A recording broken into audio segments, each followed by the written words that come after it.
Um, okay.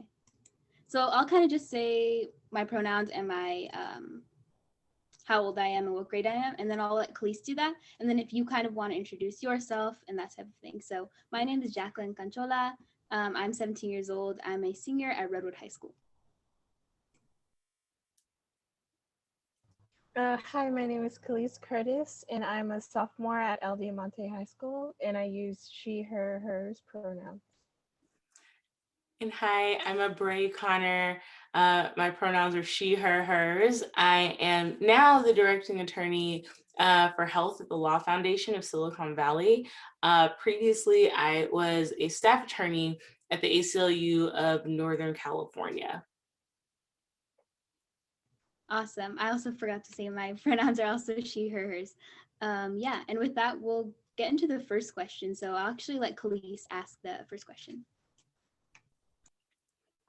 Okay, and our first question is, we just want to know the story behind how you came to help us on this case complaint in the VOSD, and what are your thoughts and feelings were knowing the VOSD's track record with racial hostility and discipline?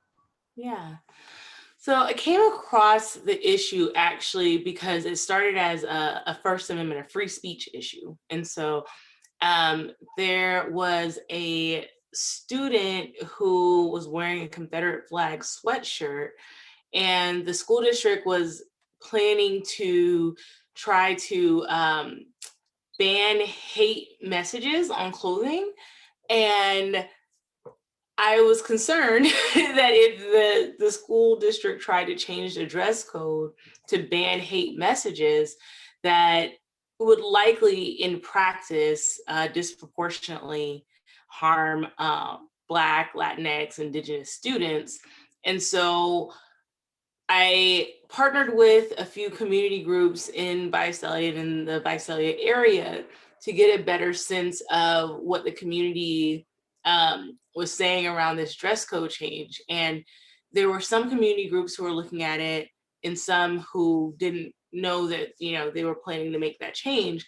But what I heard and what I'd also just kind of seen from living in Fresno is that Visalia has had like a very racist history, the entire city. And because the school district is in Visalia, as a byproduct, the school district also had a lot of things that have happened that harm particularly Black, Indigenous, Latinx students in Visalia Unified. And so we use the opportunity to organized with students at Visalia Unified, with community groups that were mostly made up of student activists and parents and other folks within the community who took an interest in making sure that the school district wasn't going to put in place a dress code policy that was going to harm Black, Latinx, and Indigenous students. And also educate them as to the history of why it's more important for the school district to be looking at, making sure that all the policies were put in place to protect, the students who are parts of historically marginalized groups. And I was concerned by what I was hearing by some of the school board members. The school board members didn't have just like a very basic understanding of the Confederacy. One of the school board members even asked a question about like what the Confederacy was and when it ended and how that all actually played out, which was very concerning to me because these are the people who are making decisions about how the school district is going to run. So they chose not to implement the dress code policy, which was good, but I felt like there was still more work that needed to be done and continued to work with some groups locally and looked at the discipline data, looked at the funding, like the LCAP, so the funding for the school district as well. And based on a number of different stories that I was hearing anecdotally, and then also what I was reading and reviewing, I also was talking with their lawyers, the school district's lawyers, and they stated that they realized that there were some things that they needed to change. And so we spent 6 months going back and forth, trying to come up with what policies could look like and how the school district was going to do better and have all these different policies. We went through a review of all their policies with them. And then at the end of 6 months, their attorney was like, yeah, we don't want to do this anymore. And so that kind of made me upset. And so I decided, okay, if you all don't want to do this in a way that, we were hoping to have like a friendly kind of conversation with them, and they didn't want to do that. So that's when I decided to file the administrative complaint with the U.S. Department of Education Office of Civil Rights. And we did that again after talking to a number of students, parents. We had stories that we included in there, witness accounts, and we represented basically the Black students within Visalia Unified whenever we filed the complaint on behalf of all of them and the experiences that they were having at Visalia Unified. Wow, so there was a lot for sure that led up to that point. That's an interesting, I think it's really important for us to ask those questions, because I know Khalees is 1 year younger than I am, so she must have been a freshman maybe. I think I was a sophomore when that incident happened. And so as students, personally for me anyways, it was kind of just like, oh, like the ACLU did this like out of nowhere. Like that's the narrative that was kind of like told.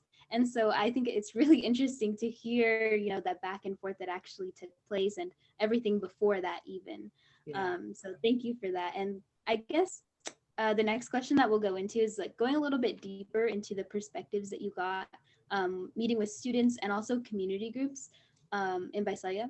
What was the general like takeaway you got from their feelings of being otherized or like disciplined disproportionately? Like what were they sort of feeling that you got from them?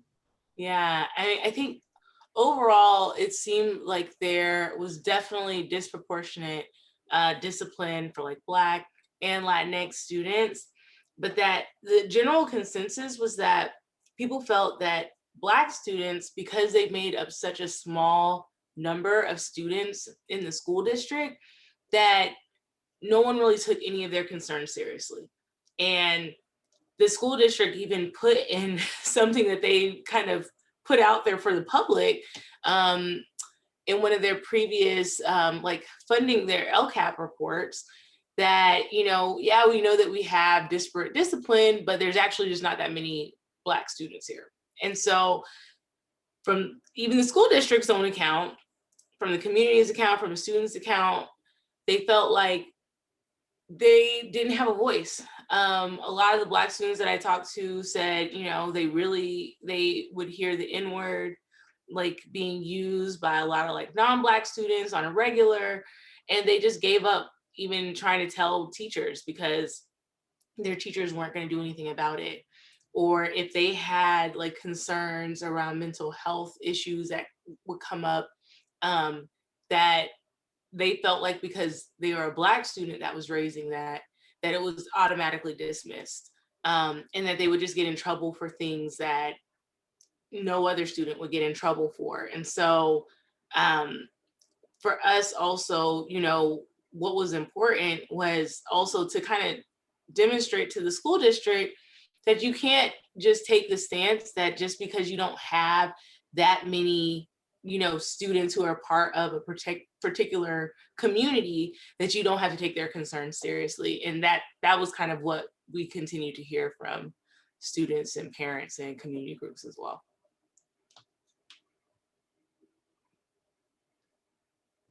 Yeah, again, thank you for sharing. It's just so important to hear these details, and I think it's definitely a perspective that we lack so much, especially even when we're like at Heal, we have like a few different students that do like specific like historical research or research on these things, and like we're lacking this perspective, I think, because we hear the same thing from the district a lot of the time. Yeah. And so the next question, I'll go ahead and pass it on to Khalees. Okay, and this is our last question, it seems. In terms of the remedies for this hostile racial environment and discipline issues, some of those suggested by the complaint included the collaboration of stakeholders, implementing a stronger complaint process, professional development, school climate, and more. How do you feel like these remedies could be effective in the VUSD, and what type of change would they create? Yeah. One of the things that we heard over and over again was that the school district, and we experienced it ourselves, the school district would just kind of take on these ideas without actually talking with the community. And so, like, even the dress code change, a lot, once we started really kind of meeting with a bunch of different people, they're like, of all the things for the school district to spend their time on, they're worried about a dress code issue when there are students who potentially, are being subjected to being called the N-word. They are being put in front of class and being humiliated by their teachers.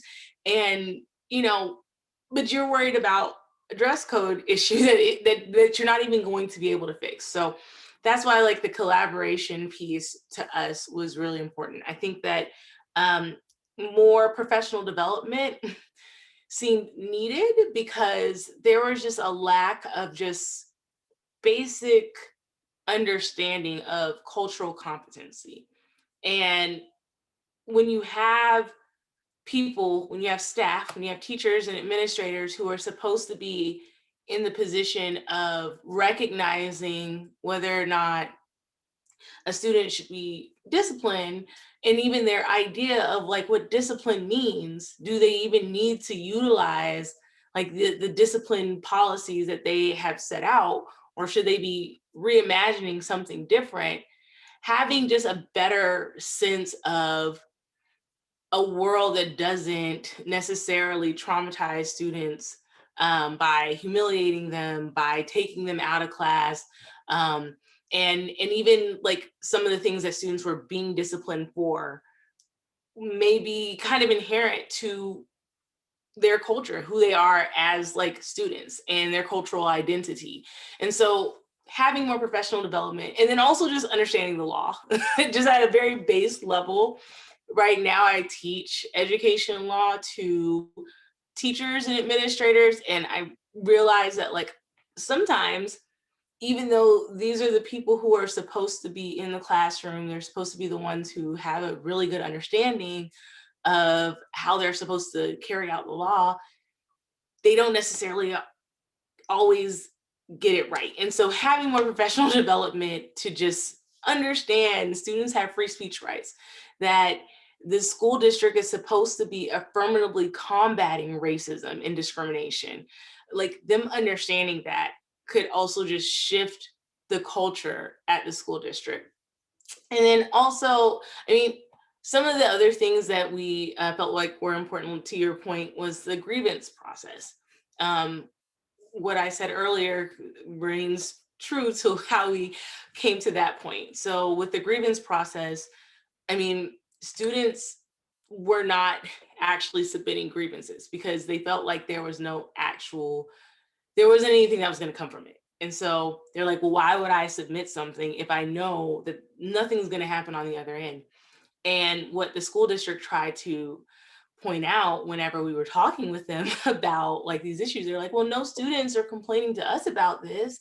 And it's like, well, yeah, because you don't have a process that actually seems to want to include them. So if you did a better job of actually creating a process where students felt heard and felt empowered, then maybe you would, learn a little bit more about what's happening in your school district. And so all of the recommendations in the complaint were reviewed by community members, were reviewed by each of the students who we represented.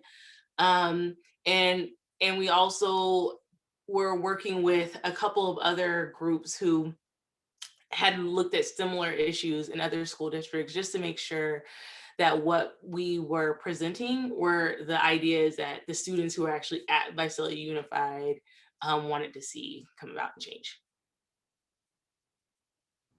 Yeah, thank you. Again, like, yeah, I'm a broken record. I say the same thing, but yeah, I think it's just there's a lot that has changed, I guess, since that time. But there's also a lot that stayed the same. And I know, like, probably Khalees and I can attest to that, hearing what you're saying. I mean, it's amazing. And a lot of those things still haven't been implemented. So, yeah, and that is sort of the end of the questions that we've prepared. But I wanted to kind of go into a little more like, what we are, I guess, what we do, and if you had any questions for us. So I know, like, the Heal Project as itself, it's pretty, what's the word? Complex. We do a lot of different things. And so while we do focus on substance use, we have a lot of other outlets for students to, like art, and also engaging in policy advocacy. So we pretty much as an organization have just started since 2020. Really, like, we came out of summer of 2020 and everything that was happening during that time. And that's really when our group flourished. And this year we've been building a coalition of students who come to our meetings again and again. And we get to do things like this too, in preparation for our summit. So I think we've definitely sort of given an outlet for students, especially with our healing circles. Those are always amazing experiences. And there have been, like, obviously leaders like Matthew in here with us. He's amazing, one of our amazing facilitators.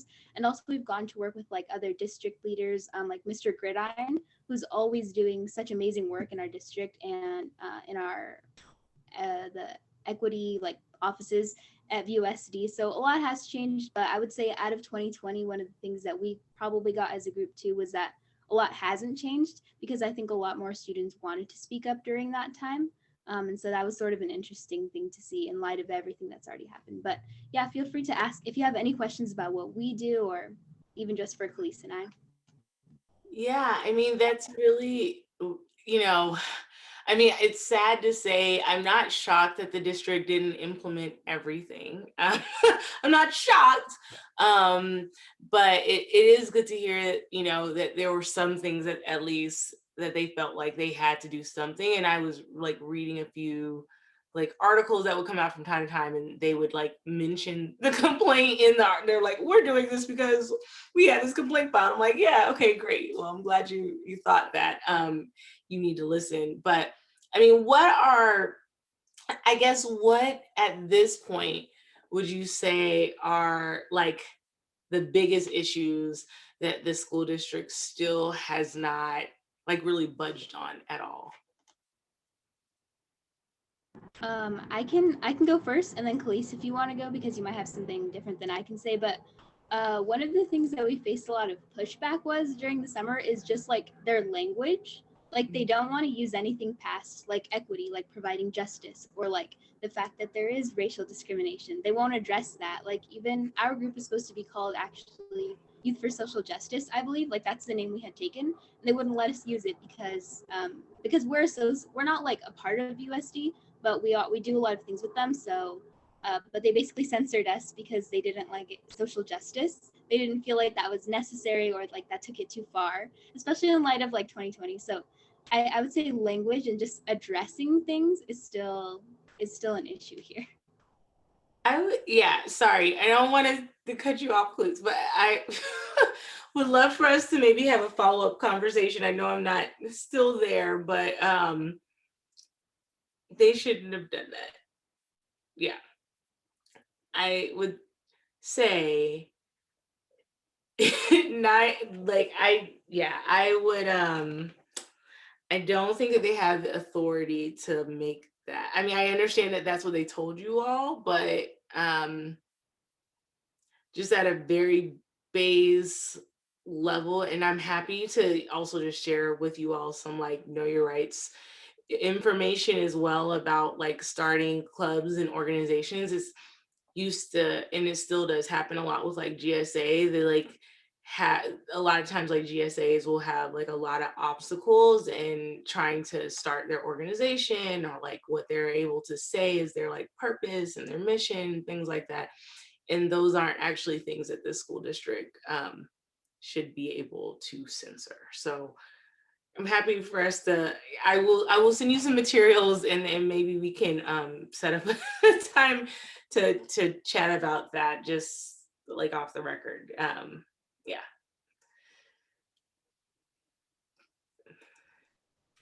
Yeah, I would have to agree with Jacqueline because I remember when we had like the George Floyd thing happen, and we had like a lot of protests at our school, and we put up like Black Lives Matter posters and like George Floyd and all that type of stuff on our El Diamante fence, and it was the posters were taken down like at least like three times by just like random people, and it didn't seem like the school itself cared.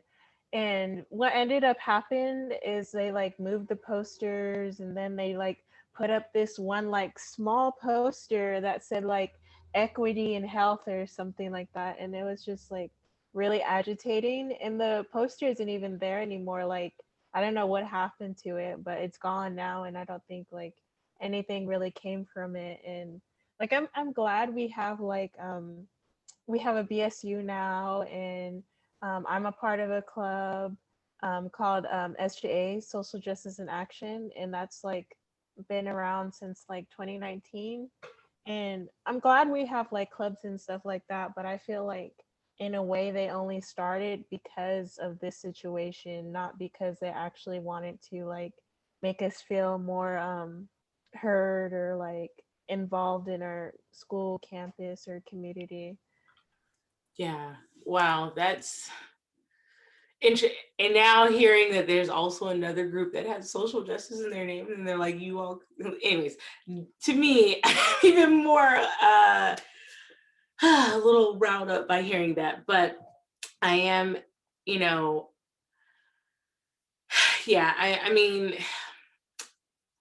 it's sad to hear that they are kind of refusing to use just like very basic language um, that would make students feel supported. Does this also come up with like yearbook issues as well? Honestly, I'm not really sure. I know one of the reasons that we kind of chose not to fight it was because there was like some like collaboration projects. Like we're looking to still do like a mural project with them, and we just thought, Okay. well, if we back off of it, it'll be easier. They'll give us more support. Yeah, yeah. Okay. Well, I mean, once you all do that, if you want to revisit the name thing, I think you all have a strong case for having having the name that you want for your organization. So, um, okay. And so, I mean, yeah, what can, like practitioners, like other attorneys, other, people who may be kind of in this space, like what can we do to help you all? I feel like I mean, like as you were describing kind of your process with the administrative complaint, like talking to the community and knowing that they have that backing, I think is really important, because I think a lot of students and even parents don't feel like they can do much other than go to forums and things. But if they know that they have that backing and their rights and all that type of thing, I think that would be really helpful. All right. Yeah, I completely agree. Like, I feel like we'd probably be more confident in like fighting a lot of this stuff if we knew we could. It's kind of like, oh yeah, we'll kind of like stay away from like doing this, so like the school doesn't come after us. But like, if we knew like it's in our rights to do this stuff, then I think we'd be like more like into doing the things we want and stuff. Yeah. Yeah, no, I mean, and I think, and I'll send you all, like I said, some of the material, like the kind of my school, my rights materials, which you all may have seen some of them already.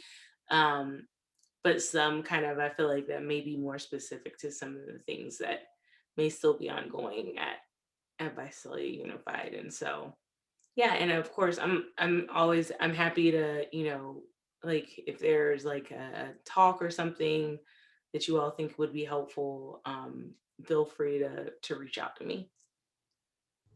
Thank you so much for coming. We can't thank you enough. This was an amazing, very productive conversation, and we can't wait to. We'll send you our workshop once it's finished, so you can see it in completion. I think that'd be awesome.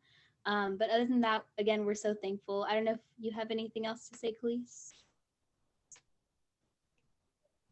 Oh no, just like thank you to Jacqueline for these like questions were so amazing. And to you. I loved like hearing you speak and everything, and just hearing about like the Confederate thing, and that the one of the board members didn't even know what that was. That was just crazy to me. Like, oh my God, really?